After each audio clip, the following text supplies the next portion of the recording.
She owned me storeth light inside the room, was dim but soft as he sat near the table, staring at the small glass of water. His thoughts were quiet until the sound of a soft hum broke through it. He turned slowly, his breath catching for a moment. As she stood there at the doorway, tall, graceful, and with eyes that shimmered faintly like silver, she smiled boldly like someone who already belonged there. As if she already owned him and everything around him. Her name was Claire, or that was what. She said it was, but her tone, her movement, and the quiet confidence in her eyes made it clear she was not from here, not from Earth. There was something alien about the way she carried herself. She stepped closer, her bare feet silent against the metal floor. The hum in the air seemed to follow her as if the room itself responded to her presence. Saya had seen strange things since the war, but nothing like her. He remembered the day the sky had torn open above the northern ridge. The ships had come down like burning stars, and the soldiers had run out to meet them. Most never returned. He did, and for years he tried to forget. What he saw until now standing before him was something that should not exist, yet there she was, smiling as if she had found exactly what she came for. She looked around slowly, touching the edge of the table, her fingers glowing faintly at the tips. He noticed the strange marks that ran along her arms, patterns like light under her skin. When she met his eyes again, he felt an odd calm fill his chest. She was not afraid, and somehow he could not be afraid. Etheru, live alone, she said in a low, soft tone, not asking, more like stating a truth. He nodded, unsure how to speak.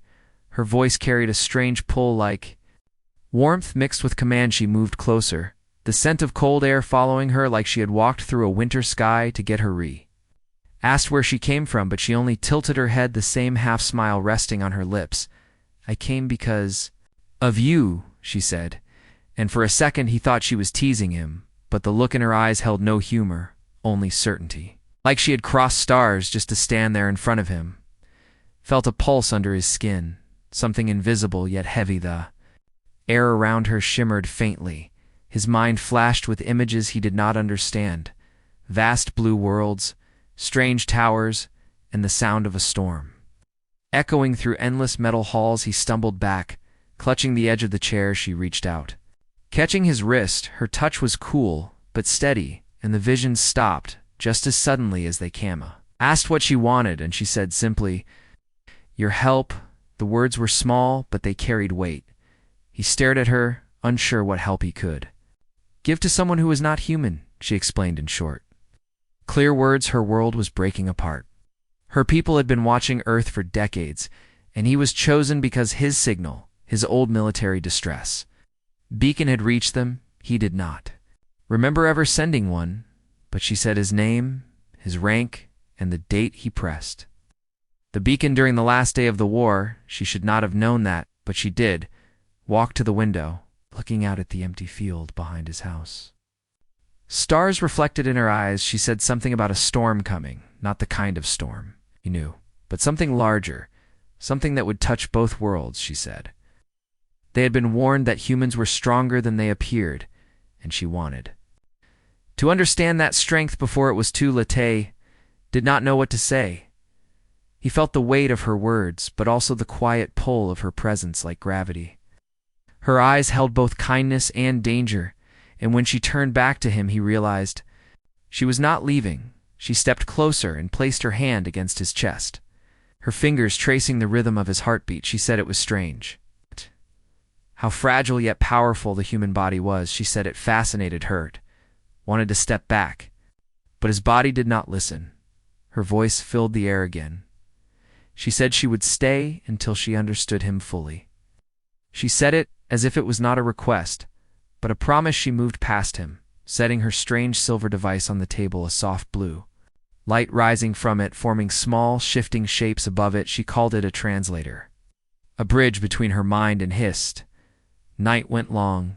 The device glowed faintly between them as she asked him questions about Earth, about its wars, its people, its pain. She listened with quiet focus, her eyes watching every word, every breath, as if each one mattered more than the last.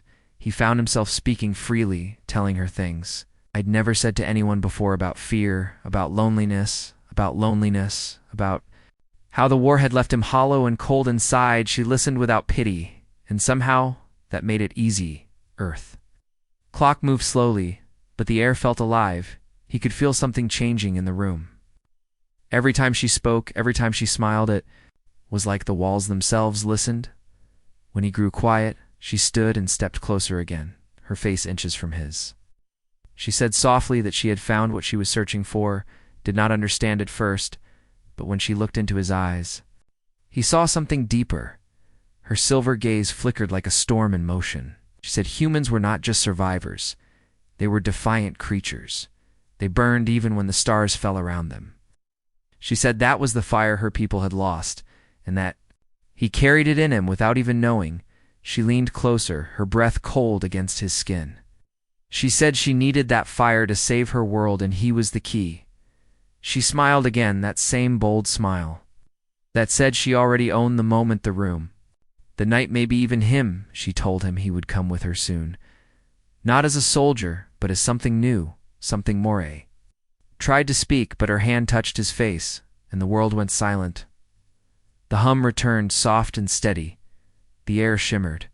Once more, then everything went dark. When he woke the next morning, she was gone, but the silver marks glowed faintly on the table where she had stood and outside.